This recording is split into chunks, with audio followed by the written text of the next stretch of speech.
Thank you, folks. Sorry to interrupt the song. You'll recognize him. Please welcome up Yoav Levi.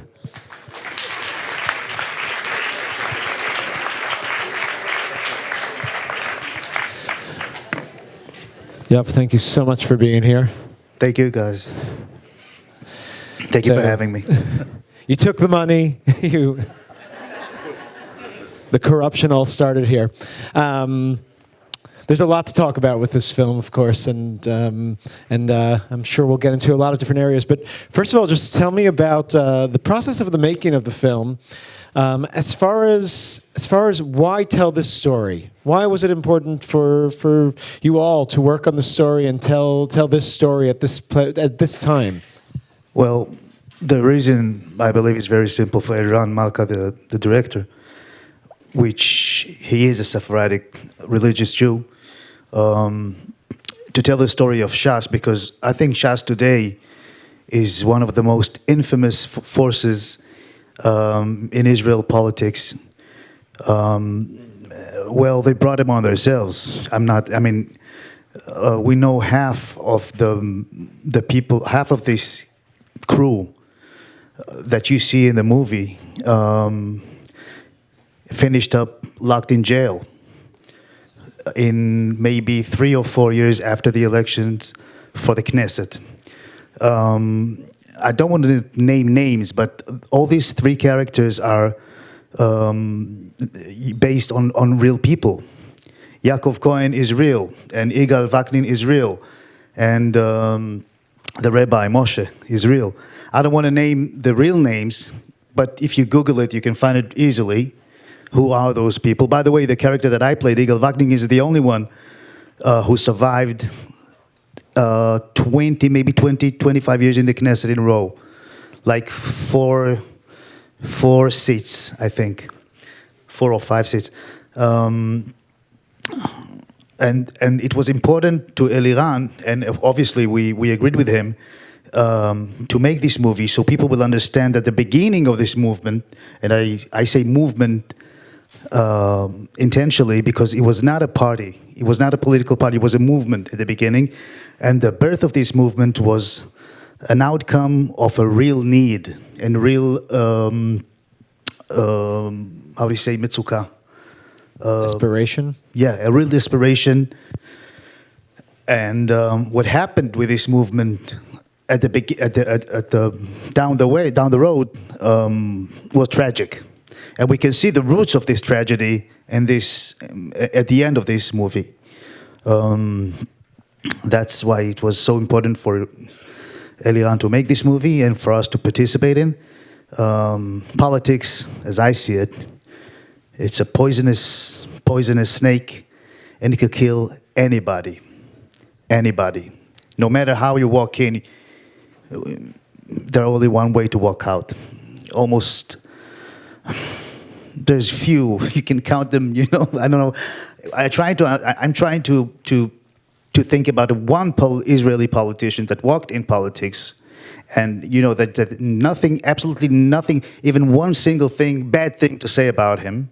And I can't think even about one. And you don't even know if it's true or it's just the outcome of being exposed as a politician.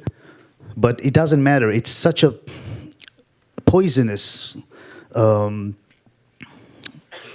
occupation. So I think that's just the theme of this movie. And I think part of what the film is saying is, as far as Israeli society goes, is yes, there was a pure revolution going on that turned into the corruption. And what Israel probably needs right now is, the whole government right now fell apart because of its own internal dealings. And actually, if there were some fresh blood in there who weren't such politicians, actually maybe new good things would happen. Well, you're talking about the new politicians? I'm talking about what's happening right now. What's happening right now? I'll tell you something. I was born in Bnei Brak. I myself was born in Bnei Brak in 1974. Ultra Orthodox from an Orthodox home. Bnei Akiva, okay, modern Orthodox. Yeah, and I remember the 1984 elections like it was yesterday.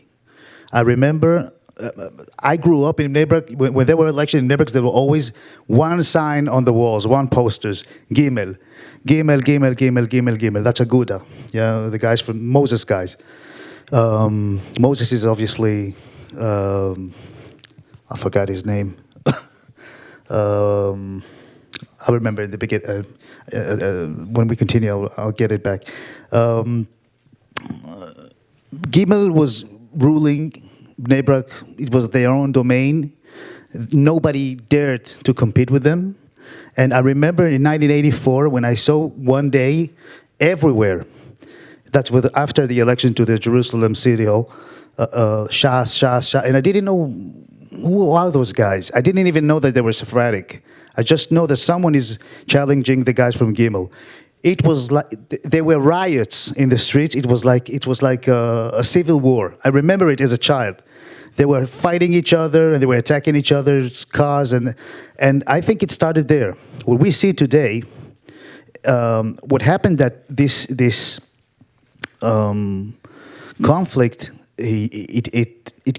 it came out of this religious world of the yeshivas and stuff, and we're watching it today at the secular political world. We see ministers that talk about Mizrahi culture against, that, which I have to say that, and you can see that they're using terms and methods from this. They're practicing these methods into larger scales of people, and this division on purpose, this calculated division, they succeed. It works. It's working for them, but the damage is. I think the damage will be shown later. We're going to pay for that. I think it's already showing. I think it's already shown. We're already paying for that. I agree. Let's jump away from politics for a moment and talk about filmmaking. Oh, all right, thank you. We'll try. The film, one of the interesting things about the movie, it's so stylized. It has a little bit of a Tarantino-esque feel to it, maybe a little Scorsese in there. Yeah. What was it like working on the film? Were you guys stuck to a script? Were you basing it on a specific character, your character, that you were trying to keep the whole time, or was there kind of a lot of freedom that you were allowed to bring to it? There were some things that Eliran wanted us to be really, really accurate with the text and everything, but he gave us a lot of freedom to improvise and to whatever reached the personality of the character that you played. He allowed that. If you had something to add that to spice it up a bit, he was going with that. And I always love this kind of directors that do not grab you by your throat and just let you blossom, let you fall in love with your character and let it go. And I think Eliran is one of those directors, and I'm very thankful for that. And I think this gangster movie style that you mentioned was because we had to think how we serve this kind of story to the crowd without boring him, because this is a political story, but it is not a political story. It's a story about a hero. We have a hero, and we have an anti-hero, a protagonist, and antagonist. Sorry, and we have the bad guys, so to speak, and we have the good guys, and it's a story. I don't know about the gangster. Some people will say, okay, they are gangsters, because their methods of work and everything. But I don't really see it like that. I think it was more a stylish thing to help deliver the story, right? Because I don't believe there's not really. They're not really criminals, They do what they have to, what they had to do to make the noise, But I don't think they. And it makes your movie look cooler. So I think so. Yeah, because a lot of people felt it. Yeah, because in discussions before the past, people were saying, "Oh, so they're gangsters." That's what he's saying, with the black suits and everything. No, they're not gangsters. They are yeshiva buchers. Yeah. But sometimes they had to be a little bit gangsterish. All right, let me ask you one more question before we take some questions from the audience. Yaakov Cohen, a great role there, played by Shuli Rand, who is a legend. Shuli Rand also directed. God bless his soul. I think he is an ultra-Orthodox man. He directed Ushpizin. Who here has seen Ushpizin? Remember that film? It was like the first ultra-Orthodox film. Now we have plenty of them. Well, in my opinion, Shuli, which is a great soul and a great man and a good friend, to me is the greatest actor of all times. I'm sorry, I know Sasson Gaba is in town, and I hope he's not listening. Watch out. No, he didn't show up tonight. Because I worked with Sasson as well. It's okay. Yeah. Incredible people. I know. That's why I'm asking forgiveness from Sasson because he's one of the best ever. But I think Shuli, he's our Marlon Brando. That's how I see it. And Shuli, sir, hold on. We'll pass the mic in a minute. I consider him seriously to be the Jewish Brando because it was just it was an adventure to work with him and a big lesson. You can see the scene with the judge, with the shimua, the hearing. With the hearing. You don't know, but I'm sitting back there and I'm just looking at Shuli and it says, "Wow," I'm not acting. I'm just watching it Shuli, and learning because and most of the scenes that I participated, I just watched him and sometimes I forget to say my lines because I was too busy looking at him. And everyone was said, "Your line, your line, speak. You have to speak now." And I was enchanted by him. He is brilliant. And even as an ultra-Orthodox man now, he was able to and he's an Ashkenazi. He also grew up in Bnei Brak, No, I did not. Yeah, know 2 that. blocks from where I grew up. It's interesting because I have this weird story with him because we grew up together. He was in Bnei Akiva in Bnei Brak, and I was in Bnei Akiva in Bnei Brak, and then he was in the Camry Theater in Tel Aviv, and I'm now in the Camry Theater, and now for 17 years now in the Camry Theater in Tel Aviv.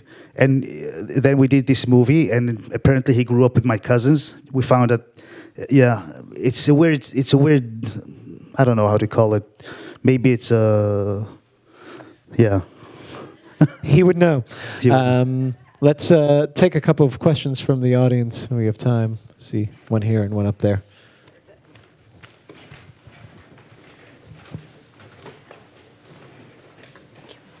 What would you say are the voting patterns of Sephardim and Mizrahim in contemporary Israel?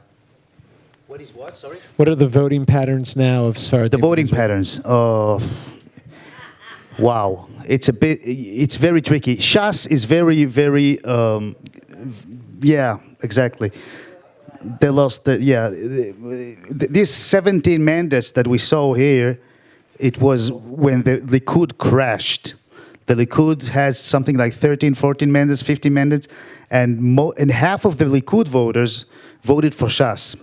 And today, most of Sephardic Jews, almost, I don't know, I don't want to say most of them, but at least half of them voting for the Likud traditionally.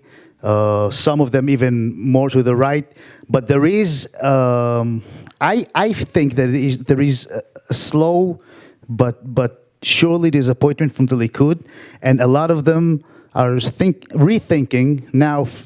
We all know what's going on with Bibi and his investigations, and 1,000, 2,000, 3,000. I don't know how many thousand is waiting in down the road, but I think part of them understand that it's time for change. I think we might be surprised at October. That's my gamble.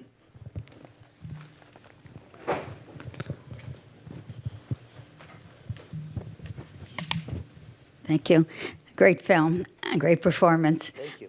I was wondering about, at the beginning, the whole party seems to be founded because of the discrimination against the Sephardim. And I'm just wondering what that situation is like now. Well, you don't have to worry about it now because Shas is a powerful movement now. even though they got weakened politically, they have a very, very oiled budget machine. They know, they learn very quick where the money is, and they learn it from the Ashkenazim. They learn it from Aguda. They learn it. You can't say it's. I don't agree with that. I don't think the discrimination now is like it used to be. It might.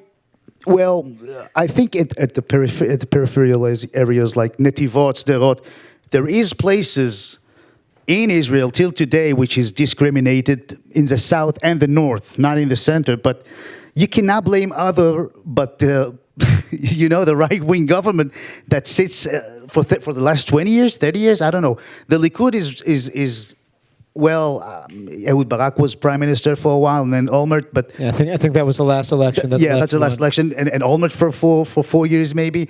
But the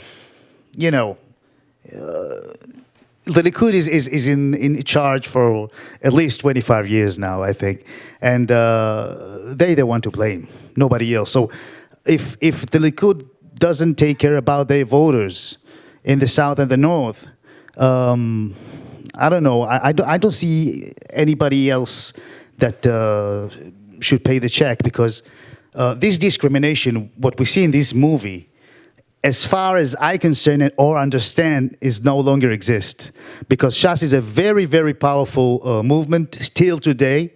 Still, even though their political power is they're still the third largest party. yes. You cannot compare. You cannot compare to that area. But in that period of time, it was disastrous. I know it because my sister got kicked out from an ulpana. I don't know if you know what an ulpana is. It's like a seminar. It's like because she was not yeshiva. Yeah, because she was not religious enough, and same story. And the ulpana was very Ashkenazi, let's say, but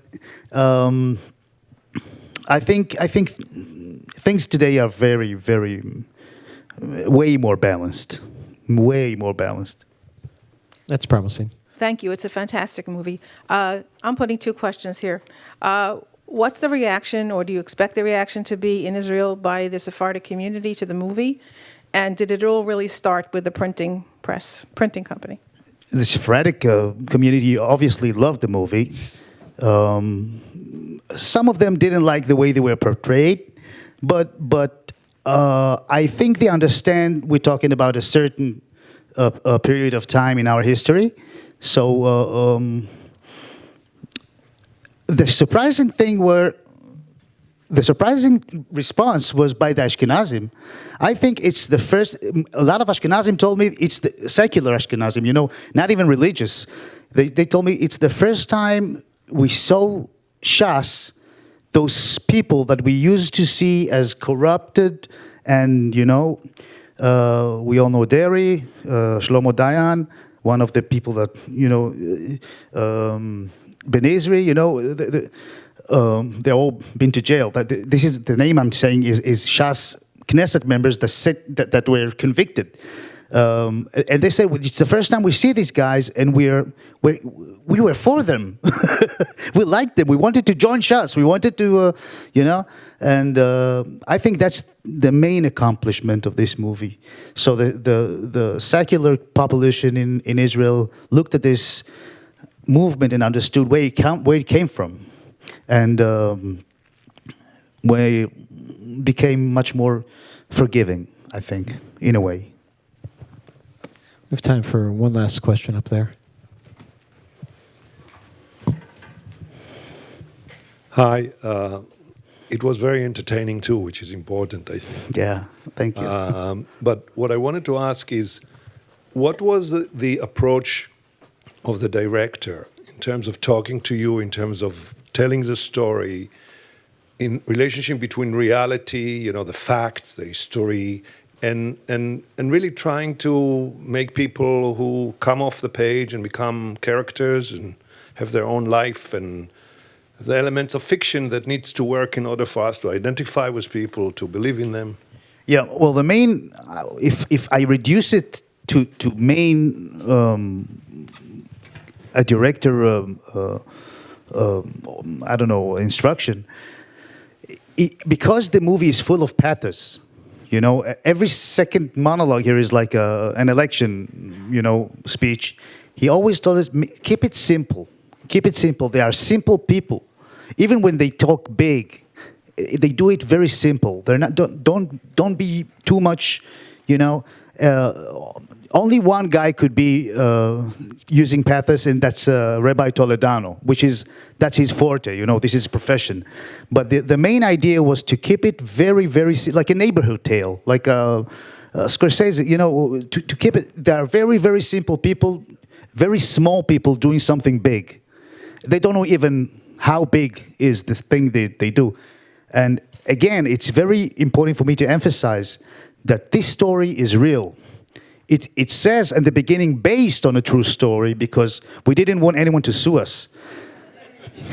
Yeah, it's a trick. It's of lawyers, and apparently when you say a based on true story, you get out of it. You know, you get out of it, and when you say true story, you're exposed to. So, You change some names. You change you know. You change the names, minor details. But these people are real. They are all real, each one of them. And by the way, Yaakov Cohen, which his name is not Yaakov Cohen, of course. When we shot this movie, he was terminally ill, and I don't even know if he made it. We have to check it out. And I know that he's been told that we're doing a film about him, and there was a big smile on his face, and he thought it's a miracle. It's like a divine intervention or something. He couldn't believe that anyone remembers him, and that's a mitzvah. I think it's a mitzvah, you know, to make this movie for him, and. Well, at least he knew it was being made. I want to thank you so much for being here. Thank you. Thank you. Thank you, guys.